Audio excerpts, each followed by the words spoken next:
Thank you for joining us today.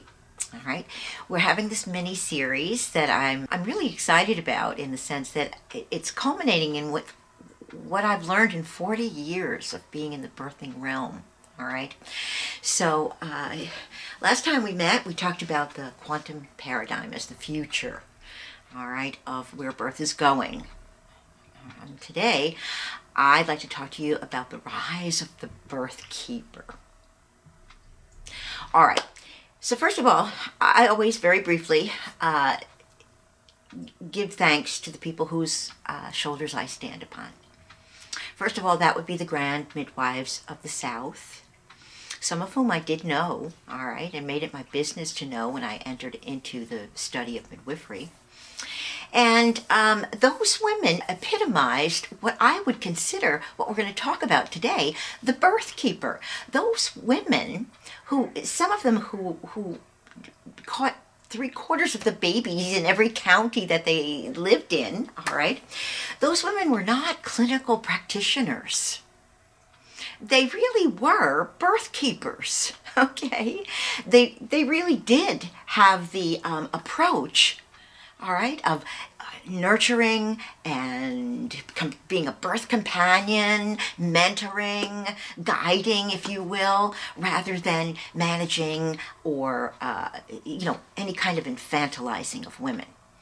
So, the birth keepers of that era, the grand midwives, did not do clinical things. They didn't check cervixes, they didn't listen to heart tones, they didn't put in catheters, yet they had some of the, I think, the most astounding statistics. I think if we looked at their statistics and compared to what we have now, it would be a scandal. All right. So thank you to the grand midwives. I also want to thank the Venerable Michel Odon. The most poignant thing I've ever heard him say, which has resonated with me daily, is that when it comes to birth, we have lost our way. We've lost our way. How non-judgmental and humble is that? And I agree with him. And there's no person responsible for that. There's no pointing of the fingers. There's no blame. There's no thing that happened that created it all. Now we're going to lose our way. It just happened. All right, and we can get it back. Yeah. Odon says what we could do is go back to square one. And as you know, square one is not really, it's not midwifery. When we talk about square one, what are we talking about? The fact that you give birth with the people who are most invested in you. All right? People who have your best interests at heart, people who have your back, people who are going to listen and respect your instinctual responses. All right, that's square one. And do we have midwives today and doctors who do that? Absolutely. I salute them and I thank them. But it doesn't change the fact that it's not the mainstream. It's not really where birth is at today. All right, the caregiver having you as their top priority. What we do see is often caregivers who have their practice or their license or pleasing their colleagues as their top priority, and women are aware of that, and women are not happy. And I am very grateful that women continue to bring things to my door. All right, they continue to tell me what the state of birth is like, what they want, what's not happening, all right? And I think you know what I'm talking about, all right, when I say that we've lost our way in birth today. And here's the good thing. Over the years, I have noticed that many women are showing up for the transformation of birth. In 40 years, I have seen, and that changes, and that change is really blowing up right now. And there's a lot of disquiet, if you will, in women's choosing their prenatal care and choosing their caregiver. There's a lot more looking about, what you're really going to get with that caregiver. And I said in my last video, the greatest risk a woman in childbirth phases today is her choice of caregiver, because that person ultimately directs your birth. Because since birth has been politicized, it has become institutionalized, and oftentimes it is a managed event for a woman. It is a very artificially curated, circular event. A woman is in a circle, all right? And she doesn't get to expand out of that circle. She doesn't get to learn who she is in the birthing realm. She is given a template for what birth is today. All right, and many women are not satisfied with that at all. Many women, they know that's not the real thing. Okay, and I really appreciate women looking for the transformation. All right, and I say this a lot to doulas. You know, years ago, many women chose a doula to help them through the, you know, the hard spots, the agonizing parts of birth. And today, that's not it. Women are choosing doulas and witnesses as a witness, okay? As someone who can witness me go through my transformation and not have to do it for me, all right? And run interference, perhaps, so that I get to birth my baby, you see? So we're impinging now on the birth keeper. You know, years ago, when I engaged birth and midwifery back in '81, midwifery had just come on the scene. You know, in the late 60s and the 70s, we saw midwives, you know, attending a few births here and there. Not enough to get anyone really excited, except me. And when I had both of my children back in the early 80s, I did have a midwife and I did have home births. I did live in Georgia, where the midwifery renaissance had not really arrived yet. And through grace and gratitude, I met a midwife. And then I apprenticed with her for 3 years. All right. And I knew that I was a birth keeper type midwife. I knew that I wasn't really a clinical midwife. I learned, let me just say this, I have a very good education in the sense that I won't say I'm self-educated, because I was educated by Helen Varney and Anne Fry and Harry Oxhorn. All right, I was educated by Nan Streeter and people, Williams Obstetrics. I took it upon myself to read all those books and educate myself as best I could. I wanted to know what was the clinical model. I wanted to know what was in the mind of caregivers. I wanted to know what nurse midwives and docs were doing. All right, because I wasn't doing those things, but I didn't want to miss anything. So I made it my point to learn as much as I possibly could. And I see that in this rise of the birth keeper, that woman, that birth keeper, is a fountain of information about birth, has done her due diligence, has learned everything she can, and then uses it wisely. All right? I also see this birth keeper as a woman who is mystically intelligent. And we'll have a whole video on mystical intelligence as we go through the series. But mystical intelligence, what is that? It's the marrying together, all right, of the academic with the intuitive. It's not enough to just have academic and clinical skills.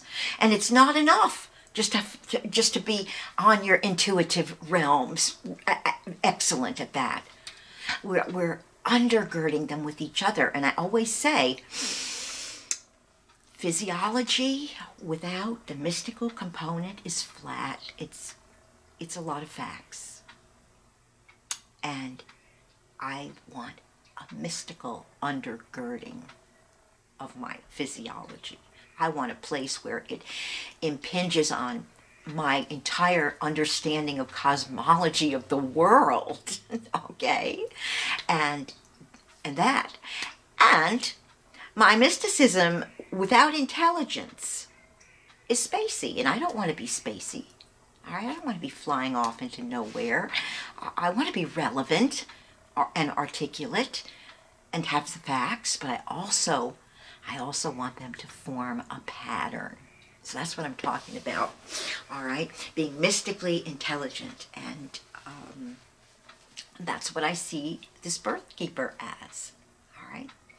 Someone who knows a lot about anatomy and physiology and does not, and understands that the more you know about anatomy and physiology and the more you realize what the body is capable of, the less you will ever need to interfere, all right? And this is what we're looking for. Someone who doesn't interfere in a woman's birth, because they know what the body is capable of doing, and they elevate that. Okay, years ago, a woman, Laura Campagna, she was Brazilian, having her third child, and was also wanting to impinge on the study of midwifery and birth. And she said to me, she wrote to me actually, and what she wrote was, you know, Whapio, we do not lack midwives. We lack deeply connected women who can accompany, hold space, and not interfere with our instinctual responses to birth. That's the birth keeper. That is the midwife I was and tried to be all my years in the realms of birth. Deeply connected, offering soul-level connections with women, accompanying a woman, all right, understanding that she's the true expert in her body and her baby, but that I can bring expertise. I've read those books. I've been to births. I've seen it unfold, all right? Someone that can hold space. In other words, someone who is mystically intelligent at your birth and who doesn't interfere, all right? Who doesn't need to manage you and in any way infantilize you during your birthing experience. If you're sitting out there and you're looking for that person, well, that's what I'm talking about, the rise of the birth keeper. And if you're looking to be that person, if you're looking to find your place in birth and you know that it's not a doula, because that's not what it is. The birth keeper is not a doula. All right? She could be a doula if that's what you wanted from her. She could be a doula, but actually the birth keeper doesn't have any rules or regulations or belong to any organization. All right? She doesn't have rules and guidelines, because if you have rules, you will be ruled. All right? So she practices with her family. All right, her first priority is to her family and no one else. And she can give 100% investment in the family that she works with. All right? And that birth keeper is not really a midwife in today's understanding of what a midwife is. Because what I was as a midwife would not be considered in many ways the institutional definition of a midwife, and even the cultural definition of a midwife. I think right now we are dealing with the fact that the word midwife has been co-opted, and it generally now refers to a clinical practitioner, someone who's had a university-style experience, all right, an education, and is prepared to manage your care. All right, and this is what I hear. Midwives will manage your care. Only midwives will manage your care, or something like that. Well, that's not what we're doing. We're not managing a woman's care. And if a woman does want managed care, we know many, I know many wonderful midwives, honestly, who do practice in the quantum field, as it were. All right, with deep connections and respect and elevating your self-direction, okay? But this, I'm looking at this more as a birth keeper for a family who really want to direct their own experience. Both the mother and the partner have instinctual responses and want to direct their experience.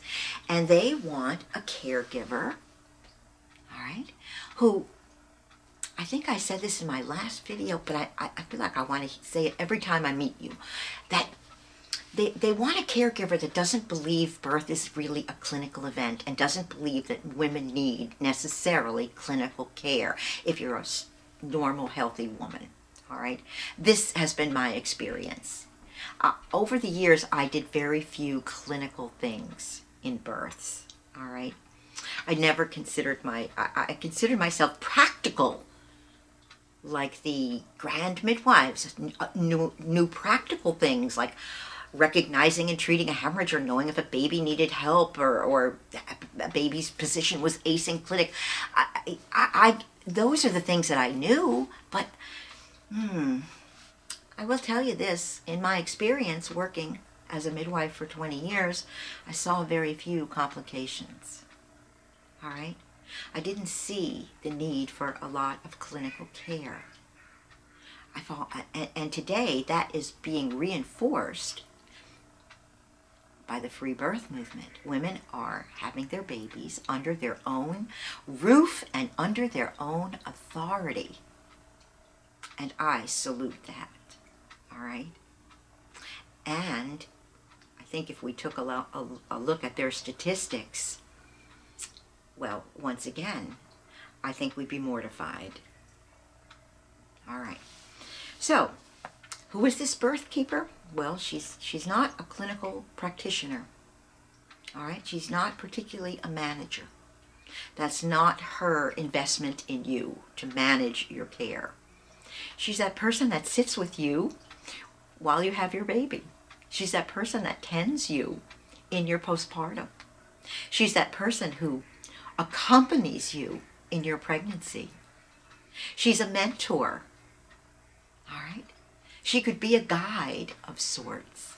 She's a fountain of information with a point of relevance for everything in birth. Maybe she doesn't know the specific gravity of amniotic fluid, but she knows how to find it out, and she knows when it would be relevant to know that. All right? She is mystically intelligent. See?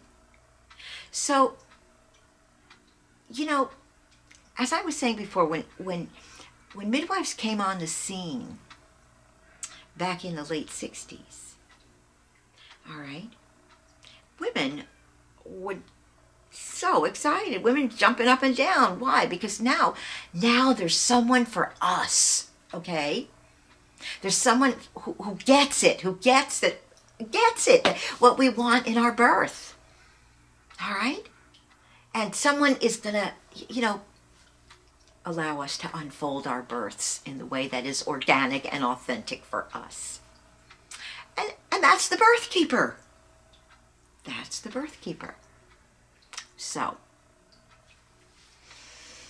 can you see that women are looking for this person? Are you that person? All right. If so, I can help. All right.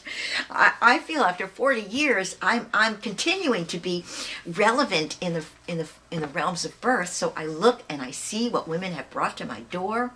I see them telling me that they don't want to be managed and infantilized. I see them telling me that they don't want to submit any part of who they are to get caregiving. Okay. I see them saying they don't want anxiety and risk screening as part of their birth. They want nurturing and affirmation. All right? That's the birth keeper. So what have I got for you? Okay. Part of my life's work over these many years is the holistic midwifery program that I've created.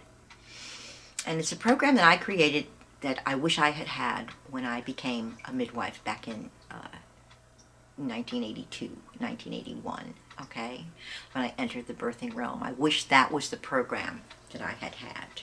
Back then, there were no schools, really. All right? And it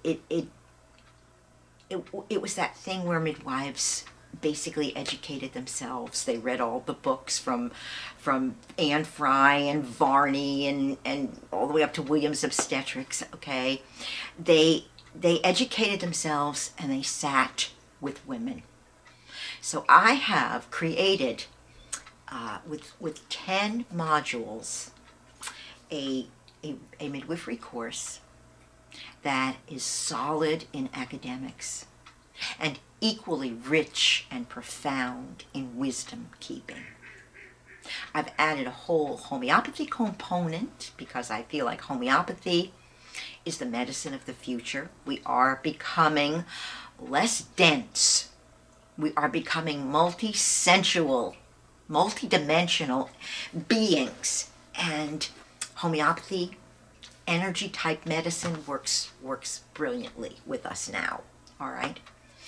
And then I've also have, yes, we do look at all the clinical writings and all the clinical prescriptions of how we handle birth. And then we have a whole component in the midwifery course that's called the practice of holistic birth, where we take those clinical things and we transpose them, all right, into a more holistic and practical realm. So now we have a birth keepers mentorship cohort coming up. It's going to start in January, and it's going to take you through the midwifery program. Now, the midwifery program that I have for you is, you unless you are completely devoted to this program and studied, 20 hours, 30 hours a week maybe, you wouldn't be able to finish it in a year. But what we are going to do is we're going to go on a fast track so that you have a year to gather up all the pertinent, salient information about birth. Okay? There is a study guide in your year-long cohort that goes week through week with you. All right, as you go through the modules of study this, watch this video, know this piece really well before you move on. Okay, so I have that for you. And but what I also want you to know is that this is, I've been working on this program for like 8 years, and it is actually a library of holistic midwifery. Okay, there's 200 videos. There's reading assignments from Fry and Varney and Oxorn and Foote's Human Labor and Birth and so on. My point being is that you will go through the program in a year. You'll pick out the really important points, and then you will have the program for as long as you wish, all right, to continue to dive deeper into the realms of birthing education, into the realms of birth keeping, into the realms of midwifery, if you like, okay? All right? So the birth keeper. Well, here's what I envision for you as a birth keeper. That you are involved with a woman's care early on. Like a midwife would be, beginning a relational experience with a pregnant family early on, rather than at the end. All right, that is one of the things that is missing in douladom, because doulas have so much more to offer, okay, yet they get involved at the very end. So what I'm seeing is that you, as a birth keeper, will be involved very, very quickly, soon, all right? You will be hired by a pregnant family to take the entire year with them. Pregnancy, birth, and postpartum. How great is that? How amazing is that for continuity of care? Because you do know that the one thing that women are not happy with, after being managed and controlled, okay, in their births, they also really are very unhappy with the lack of continuity of care. And I get that. Totally. And I know you do too. All right. So here you have a birth keeper who is your anchor, your witness, your mentor, your companion, your source of information for a year. All right. Okay. That birth keeper then can go to take you through your prenatal care. Sure. That birth keeper could be your childbirth educator. Yeah. That birth keeper can be your birth attendant. And that person can act as a doula in the sense of, if that's what you want. If you have care, if mom has care from a doctor or a midwife, but wants, another support person, well, that would be you, of course.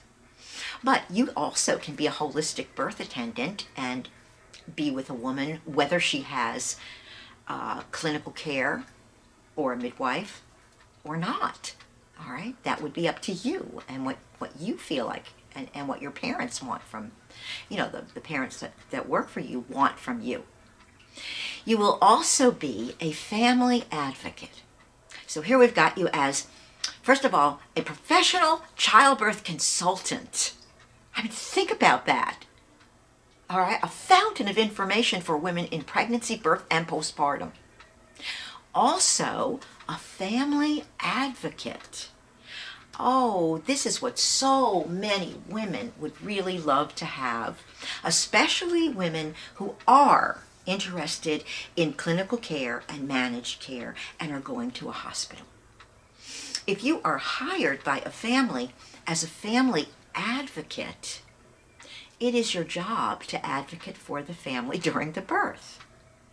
All right?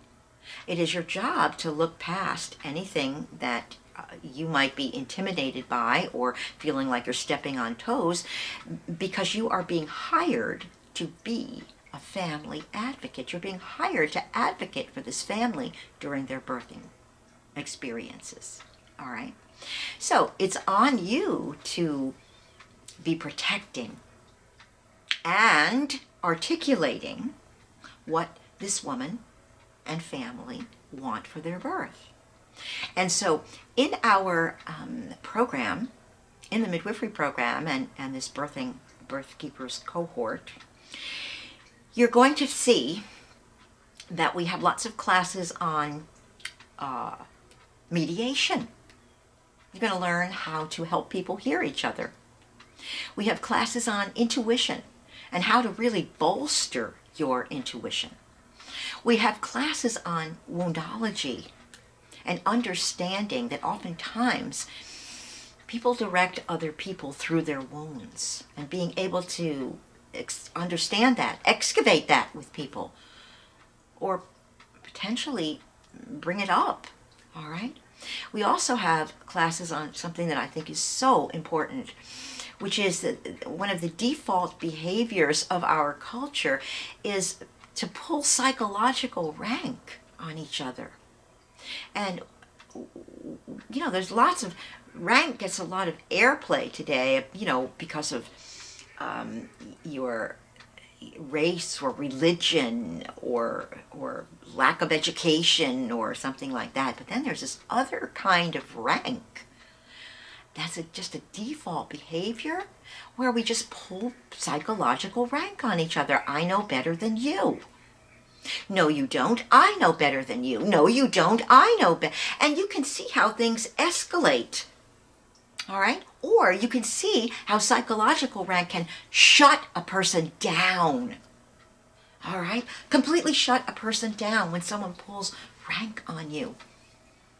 And we see this so much in life today and in birth today. All right? We see it in all kinds of relationships. But let's start excavating that in birth and see what we can do about it. All right? So in our cohort we talk about this. All right? What do you do as an advocate when someone's pulling rank on your client? What do you do that is not adversarial or pulling your own rank? You see? I feel like this is this alone makes this program amazing. All right? Rich and deep and profound and to the bone, to the point. Okay? All right. So,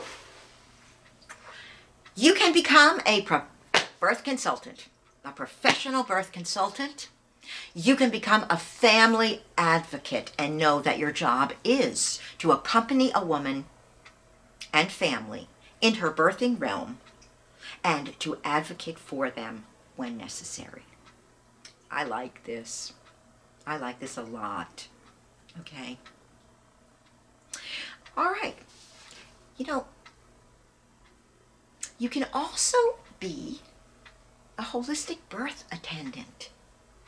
All right? You will have a midwifery education. You will have experience. You will get what you need, all right, to feel confident and competent to sit with women at birth, as well as compassionate and caring. Having this education, getting yourself an education, no matter how you get it, all right, will skyrocket your confidence and competence in the birthing realm. All right? You will learn to speak the language of the clinical model, but you will also learn to speak the language of the mystically intelligent model. You see? Wow. This could be an amazing place for women. This could be what women are really looking for when they say, well, we don't want to be managed, but we don't want to have a free birth yet. We're not there yet, okay? We would want a caregiver, but we don't want what you get out there so often. You know, we don't want someone who doesn't prioritize us and who doesn't listen to us and respect and engage our desires and responses to our birthing experience. You know, this isn't going to happen overnight. I know that. But we are in the era of the rise of the birth keeper. The rise and possibly return of the birth keeper. I promise you that. Give it 5 years. Okay? What we are seeing is women do not feel satisfied in the system. And they're going to jump. And well, they should, because women do get hurt in the system. Okay? And a lot of women feel, I'd love to jump the system, but where do I go? The system is everywhere. Sometimes it's even at home. Where do I go? I love this concept of woman care. I love the idea that women can care for each other. When did we learn that women can't care for each other? Okay? I love this concept of a caregiver as a companion, a mentor, a fountain of information and knowledge based on mystical intelligence. All right? And I love that this concept is not based on a power dynamic. I feel like power dynamics have ruined birth. I feel like they have been insinuated into caregiving, and now so much caregiving is based on rank and power dynamics. Let us deconstruct this together, all right? Let us bring in a quantum future and a quantum caregiver, the birth keeper.